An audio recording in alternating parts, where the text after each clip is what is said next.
Good morning guys, this is how to use TikTok Taco. So open lang yung TikTok and i-wait lang natin mag-loading. And ayun, kita po natin yung maliit na sa left side and click po natin, yun po yung TikTok Taco. So sa TikTok Taco, nag-type lang po ako ng hello TikTok Taco. So tingnan po natin kung mag-respond siya.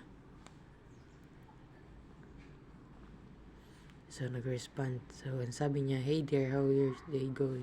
So now nag-search naman ako ng help me find Alice Go. So tingnan natin kung may lalabas. Go. So yun, may lumabas. So yun. Yan. And thank you.